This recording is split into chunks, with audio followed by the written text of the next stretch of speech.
राष्ट्रपति मुइज़ू की धमकी। मुइज़ू ने भारत को दिखाए तीखे तेवर। मालदीव से अपने सैनिक हटाए भारत।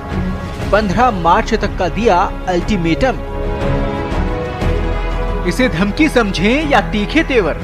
मालदीव के राष्ट्रपति मोहम्मद मुइज़ू ने चीन से लौटते ही भारत को दो टूक शब्दों में कह दिया है कि भारत 15 मार्च से पहले मालदीव से अपने सैनिकों को हटा ले।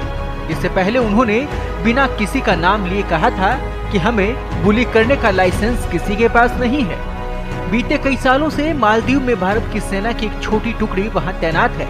मालदीव की पिछली सरकार के आग्रह पर भारत सरकार ने अपने सैनिकों को वहां तैनात किया था। समुद्री सुरक्षा और आपदा राहत कार्यों में मदद के लिए भारतीय सेना की एक टुकड़ी को मालदीव में तैनात किया गया। पिछले साल नवंबर में मालदीव के राष्ट्रपति कार्यालय की ओर से जारी बयान में कहा गया था कि उनके देश को उम्मीद है कि भारत लोगों की लोकतांत्रिक इच्छा का सम्मान करेगा। मुइज़ू शनिवार को चीन की 5 दिवसीय यात्रा से स्वदेश लौटे थे। उन्होंने मालदीव पहुंचते ही कह दिया था कि हमारा देश भले ही छोटा है, लेकिन हमें बुली करने का लाइसेंस किसी के पास नहीं है। हालांकि मुइज़ू ने प्रत्यक्ष तौर पर किसी का नाम लेकर ये बयान नहीं दिया है, लेकिन माना जा रहा है कि उनका निशाना भारत की तरफ है। चीन समर्थक माने जाने वाले मुइज़ू ने 5 दिन के अपने चीन दौरे के दौरान राष्ट्रपति शी जिनपिंग से मुलाकात की थी। उनका यह दौरा ऐसे समय पर हुआ था जब प्रधानमंत्री नरेंद्र मोदी के खिलाफ आपत्तिजनक टिप्पणी करने वाले मालदीव सरकार के 3 मंत्रियों को सस्पेंड किया गया। इस मामले को लेकर भारत और मालदीव दोनों देशों में राजनयिक विवाद बढ़ा हुआ है।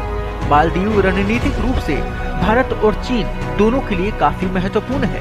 यहाँ 2013 से ही लामू और अद्दू द्वीप पर भारतीय सैनिक तैनात है। भारतीय नौसैनिक भी मालदीव में तैनात है। इंडियन नेवी ने वहाँ 10 कोस्टल सर्विलांस रडार इंस्टॉल कर रखे हैं।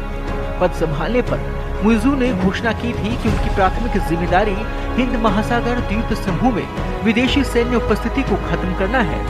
मुइज़ू ने पिछले साल मालदीव के राष्ट्रपति बनने पर औपचारिक रूप से भारत से अनुरोध किया था कि वे मालदीव से अपनी सेना हटाएं।